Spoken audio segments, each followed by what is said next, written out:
ചുരുങ്ങിയ വാക്കുകളിൽ ഒന്ന് കാര്യങ്ങളൊന്നും കേരള കോൺഗ്രസ് പാർട്ടിയുടെ 56ാം ജന്മദിനം ഇന്ന് ആഘോഷിക്കുകയാണ്. സ്റ്റിയറിംഗ് കമ്മിറ്റി യോഗമാണ്. ഇവിടെയുള്ളവർ കൂടാതെ ബാക്കി എല്ലാവരും അവരുടെ ഭവനത്തിൽ സൂം മീറ്റിംഗ് ആണ് നടത്തിക്കൊണ്ട്, ഓൺലൈനിലാണ് മീറ്റിംഗ് നടത്തിക്കൊണ്ടിരിക്കുന്നത്. അതോടൊപ്പം തന്നെ പ്രോട്ടോകോൾ പാലിച്ചുകൊണ്ട് കേരള സംസ്ഥാനത്തെ വിവിധ മേഖലയിൽ വ്യത്യസ്തമായ ആഘോഷ പരിപാടികൾ ഇന്ന് വിവിധ കേരള കോൺഗ്രസ് പാർട്ടിയുടെ പ്രവർത്തനങ്ങളും വിവിധ ഘടകങ്ങൾ നടത്തി വരികയാണ്. പല രീതിയിലാണ്. അപ്പോൾ ഈ സന്ദർഭത്തിൽ തീർച്ചയായും ഇതുമായി ബന്ധപ്പെട്ട രാവിലെ ഉയർത്തി നമുക്കറിയാവുന്ന പോലെ ഒരു ഹരിത യജ്ഞം നടത്തുന്നതിന്റെ ഭാഗമായി സിംബോളിക്കായി നമ്മുടെ ഒരു വൃക്ഷത്തൈ നട്ടുകൊണ്ട് പാർട്ടി ഓഫീസ് നട്ടുകൊണ്ട് ഉദ്ഘാടനം ചെയ്തു. 1 ലക്ഷം വൃക്ഷത്തൈകൾ നമുക്ക് അതിന് നടുവാനായിട്ടുള്ള ആഹ്വാനം ചെയ്തിരിക്കുകയാണ്. കേരള കോൺഗ്രസ് പാർട്ടിയുടെ നേതാക്കന്മാർ ജില്ലാ തലത്തിൽ, നിയോജക തലത്തിൽ, മണ്ഡലം തലത്തിൽ, വാർഡ് തലത്തിൽ പ്രവർത്തകരെല്ലാം അതിൽ പങ്കാളിയാണ്. നമ്മുടെ അടിസ്ഥാന മേഖല എന്ന് പറയുന്ന കൃഷിയാണ്, കാർഷിക മേഖലയാണ്. അതുമായി ബന്ധപ്പെട്ട സിംബോളിക്കായിട്ടും കൂടിയാണ്. പരിസ്ഥിതി സംരക്ഷിക്കുന്നതിൻ്റെ ഒരു മേഖലയുമായിട്ടാണ് നമ്മൾ മുന്നോട്ട് പോകുന്നത്. ഏതായാലും ഈ സന്ദർഭത്തിൽ തീർച്ചയായും നിങ്ങളൊക്കെ കാത്തിരിക്കുന്നത്, കേരള കോൺഗ്രസ് പാർട്ടിയും കാത്തിരിക്കുന്നത് ഒരു രാഷ്ട്രീയ നിലപാടുമായി ബന്ധപ്പെട്ട് തന്നെയാണ്. കഴിഞ്ഞ പ്രാവശ്യം നമ്മൾ സ്റ്റിയറിംഗ് കമ്മിറ്റി കൂടിയപ്പോഴും മാധ്യമപ്രവർത്തകർ വന്നപ്പോഴും ഞാൻ ഒരു കാര്യം പറഞ്ഞിരുന്നു. പഞ്ചായത്ത് തെരഞ്ഞെടുപ്പിന് മുമ്പ് ഒരു തീരുമാനം കേരള കോൺഗ്രസ് പാർട്ടിയുടെ നിലപാടുമായി ബന്ധപ്പെട്ട് ഉണ്ടാകും. അത് ഇപ്പോൾ നോട്ടിഫിക്കേഷൻ വന്നിട്ടില്ല. പക്ഷെ നമുക്കറിയാം മറ്റ് കാര്യങ്ങളെ പ്രിപ്പറേഷൻസിലേക്കൊക്കെ പഞ്ചായത്ത് തെരഞ്ഞെടുപ്പുമായി ബന്ധപ്പെട്ട് പോവുകയാണ്. ഇതുമായി ബന്ധപ്പെട്ട് സ്റ്റിയറിംഗ് കമ്മിറ്റി പലവട്ടം കൂടിയിരുന്നു, അഭിപ്രായങ്ങൾ എടുത്തിരുന്നു. നമുക്കറിയാം ഓരോ ഘട്ടത്തിലും ഒക്കെ പല അഭിപ്രായങ്ങൾ വരുമല്ലോ, പല രീതിയിൽ പല സജഷൻസ് വരും. അപ്പോൾ അതുമായി ബന്ധപ്പെട്ട ഫൈനൽ ഒന്ന് ക്രോഡീകരിക്കുവാൻ ഇന്ന് നമ്മൾ കൂടി. ആ തീരുമാനം എങ്ങനെ വേണം എന്നുള്ളത് ഈ സ്റ്റിയറിംഗ് കമ്മിറ്റി കഴിഞ്ഞതിന് ശേഷം, പക്ഷെ എന്ത് വന്നാലും തീരുമാനം ഏതാനും ദിവസങ്ങൾക്കകം, ഇന്ന് നടന്നില്ലെങ്കിൽ ഏതാനും ദിവസങ്ങൾക്കകം ആ തീരുമാനം ഉണ്ടാകും. ആഴ്ചകളൊന്നും കാത്തിരിക്കുന്ന ദിവസങ്ങൾ.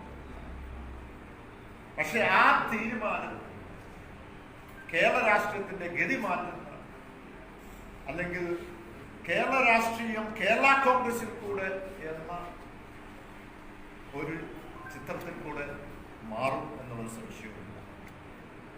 പാർട്ടിയുടെ ത്രിതല പഞ്ചായത്തും തെരഞ്ഞെടുപ്പുമായി, അല്ലെങ്കിൽ കേരള സംസ്ഥാന ത്രിതല പഞ്ചായത്ത് തെരഞ്ഞെടുപ്പുമായി ബന്ധപ്പെട്ട് പാർട്ടിയുടെ പ്രിപ്പറേഷൻസ് എല്ലാം നടന്നു കഴിഞ്ഞു. പിന്നെ മുന്നണിയുമായി ബന്ധപ്പെട്ടുള്ള കാര്യങ്ങൾ അതെന്താണോ തീരുമാനം ശേഷം, പക്ഷെ നമ്മുടെ പ്രിപ്പറേഷൻസ് എല്ലാം കഴിഞ്ഞിരിക്കുക. അപ്പോൾ ഇതാണ് ഇപ്പോൾ ഉണ്ടായിരിക്കുന്നത്. പക്ഷെ ഒരു കാര്യം ഉയർന്നു വന്നത്, ഏത് നിലപാടെടുത്താലും കേരള കോൺഗ്രസിന്റെ പ്രധാനപ്പെട്ട അജണ്ട എന്ന് പറയുന്നത് നമ്മുടെ അടിസ്ഥാനമായ കർഷകരുടെ താല്പര്യങ്ങൾ, പൊതുസമൂഹം, കേരള സംസ്ഥാനത്തിന്റെ ജനസംഖ്യയിലെ ഒരു 70% വരുന്ന കർഷകരുടെ താല്പര്യങ്ങൾ, സാമൂഹ്യ വിഷയങ്ങൾ അത് പരിഹരിക്കുന്ന രീതിയിൽ വേണം നമുക്ക് തീരുമാനമെടുക്കാൻ. അത് റബ്ബറിന്റെ വിഷയമുണ്ട്, പട്ടയത്തിന്റെ വിഷയമുണ്ട്, കർഷകരുടെ കൃഷിഭൂമിയിലെ വന്യമൃഗങ്ങൾ ആക്രമണത്തിന്റെ വിഷയമുണ്ട്, കസ്തൂരിരംഗന്റെ വിഷയമുണ്ട്, മറ്റ് കാർഷിക മേഖലയുടെ വിഷയങ്ങളുണ്ട്, മത്സ്യത്തൊഴിലാളികളുടെ വിഷയങ്ങളുണ്ട്. അപ്പോൾ ഇതിലൊക്കെ വളരെ കോറായിട്ടുള്ള കാര്യങ്ങൾ ഏർപ്പെടുന്നുണ്ട്. ചിലതൊക്കെ നയപരമായ തോട്ട മേഖലകളിൽ നിയമഭേദഗതി നടത്തുന്നുണ്ട്. കർഷകന് ഏത് കൃഷി ചെയ്യുവാനും ഉള്ള അവകാശം കൊടുത്തുകൊണ്ടുള്ള നിയമ ഭേദഗതികളൊക്കെ ഉണ്ട്, ഇതൊക്കെയുണ്ട്. പക്ഷെ ഇതിന്റെ കോറായിട്ട് ചിലത് ഷോർട്ട് ടേം ചെയ്യാവുന്നതുണ്ട്, ചിലത് ലോങ് ടേം ചെയ്യേണ്ടതുണ്ട്. ഇത് ബൈഫർക്കേറ്റ് ചെയ്തുകൊണ്ട് നമുക്ക് ഏറ്റവും പ്രയോജനകരമായ പദ്ധതികൾ നടപ്പിലാക്കി, ആ ഷോർട്ട് ടേമിലൂടെ ഉടനെ നടപ്പിലാക്കി അത് ഏത് മുന്നണിയാണോ അവരുമായിട്ട് സഹകരിക്കാനായിട്ടുള്ള ഒരു തീരുമാനം ഉണ്ടാകണം എന്ന് കൃത്യമായി ഇതിന്റെ ഇടയ്ക്ക് ചർച്ചയ്ക്കിടയ്ക്കുമാണ് ഞാനത് സൂചിപ്പിച്ചു എന്നുമാണ്. അതാണ് ഇപ്പോൾ ഉണ്ടായത്.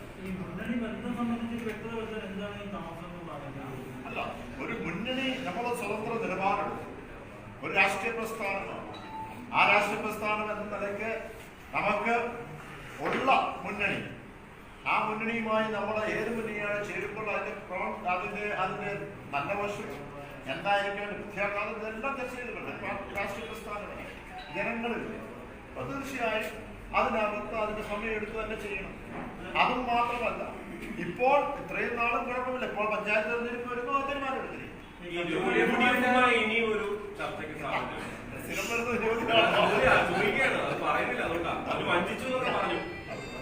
ഞാനത് സൂചിപ്പിച്ചതല്ലോ, നമുക്ക് ഈ പറയുന്ന സ്വതന്ത്ര നിലപാടെടുത്തു. ആ നിലപാടിന് എടുത്തതിന് ശേഷം ഞങ്ങൾ സ്വതന്ത്രമായിട്ട് അങ്ങോട്ട് പോകും. അത് ഒരു അപ്പുറത്തുനിന്നോ ഇപ്പുറത്തുനിന്നോ അവിടെ നിന്നൊന്നും ഇതുമായി ബന്ധപ്പെട്ട ഒരു വിഷയമായ ഒരു ചർച്ചയിലേക്ക് അവരെന്താ പറഞ്ഞത്?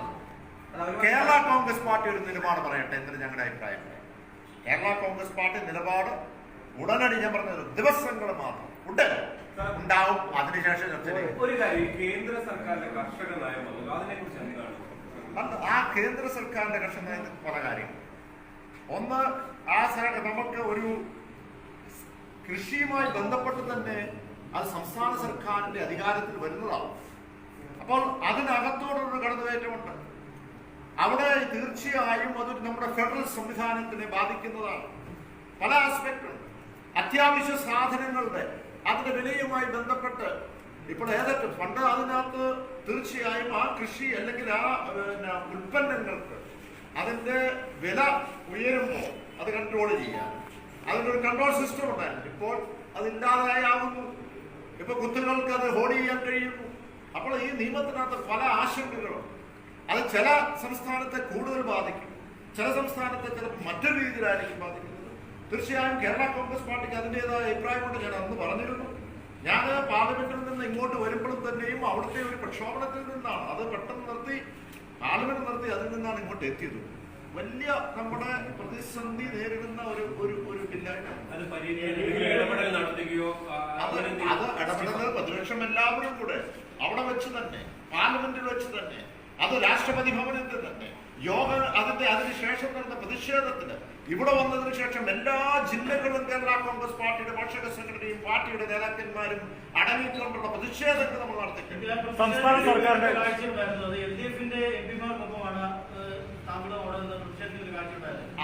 അത് കൃത്യമായി അതിന്റെ ഫോട്ടോയും കാര്യങ്ങളും എന്റെ കയ്യിലുണ്ട്. ആ പ്രതിഷേധത്തിൽ ആ പ്രതിപക്ഷത്തിന്റെ മുഴുവൻ നേതാക്കന്മാർ എംപിമാരുണ്ട്. പക്ഷേ ആ എംപിമാർക്കെല്ലാം അവരുടെ മാതൃഭാഷയിലുള്ള പ്ലക്കാർഡ് കൊടുത്തു. ആ സ്റ്റേറ്റിൽ നിന്ന് വരുന്നവരെല്ലാം ഒരുമിച്ച് നിന്നു. നിങ്ങൾ അപ്പുറത്തേക്ക് നോക്കിയാൽ മറ്റു സംസ്ഥാനങ്ങളിലുള്ളവരെല്ലാം ഉണ്ട്, ഇപ്പുറത്തേക്ക് നോക്കിയാൽ അപ്പുറത്തെ സംസ്ഥാനങ്ങളിൽ എല്ലാവരും ഉണ്ട്.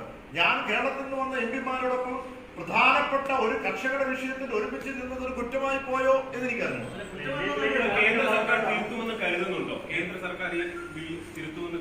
അവര് ചില ആശങ്കകളൊക്കെ അവരുടെ പ്രസംഗത്തിലും കാര്യങ്ങളൊക്കെ പറയുന്നുണ്ട്. മിനിമം സപ്പോർട്ട് പ്രൈസ് തരാമെന്ന് പറയുന്നു, എല്ലായിടത്തും കൊടുത്തു എന്ന് പറയും. അപ്പോൾ അങ്ങനെ ഉണ്ടെങ്കിൽ അത് എത്രമാത്രം ഉണ്ട്, എങ്ങനെയുണ്ട്, ഇതൊക്കെ ഒരു വിഷയമാണല്ലോ. പക്ഷെ അത് പരിഹരിക്കണം.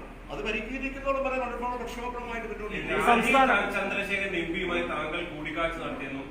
അത് കൂടിക്കാഴ്ച നടത്തേണ്ട കാര്യമൊന്നുമില്ലല്ലോ. ഇത് ഈ പറഞ്ഞ രാജ്യസഭ ഇവരെല്ലാവരും പ്രതിപക്ഷമുണ്ട്, ഭരണപക്ഷമുണ്ട്, BJP ഉണ്ട്, അവിടെ എല്ലാവരും ഈ മുന്നണി മാറ്റവുമായി മാറ്റമായിട്ട് ഔദ്യോഗികമായിട്ടൊന്നും സംസാരിക്കുന്നു. അദ്ദേഹമായിട്ട് സംസാരമില്ല.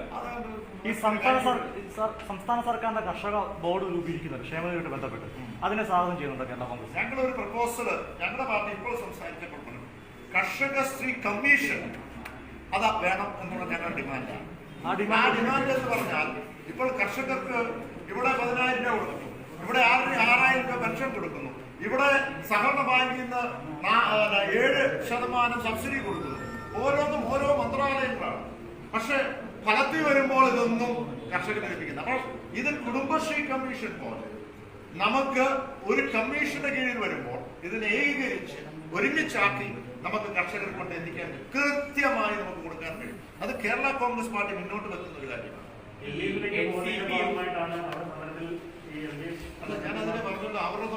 അത് പ്രതിപക്ഷത്തിന്റെ സമരമാണ്.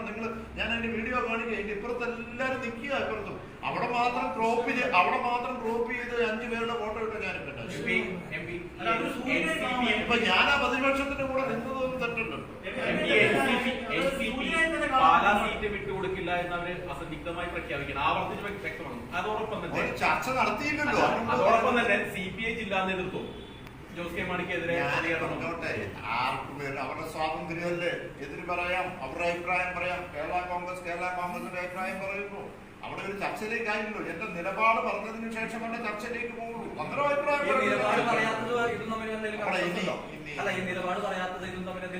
അതാണോ വൈകിക്കാൻ കാരണം ഈ തർക്കമാണോ? അതല്ല, ഇത് ജന്മദിനത്തിൽ ചില കാര്യങ്ങൾ ഉൾപ്പെടുക്കേണ്ടതുണ്ട്. ആ രൂപം കൊടുക്കുന്നത് ഞാൻ പറഞ്ഞത് നമ്മുടെ ചില മാനിഫെസ്റ്റോ ഒക്കെ ആയിട്ട് തന്നെയാണ്.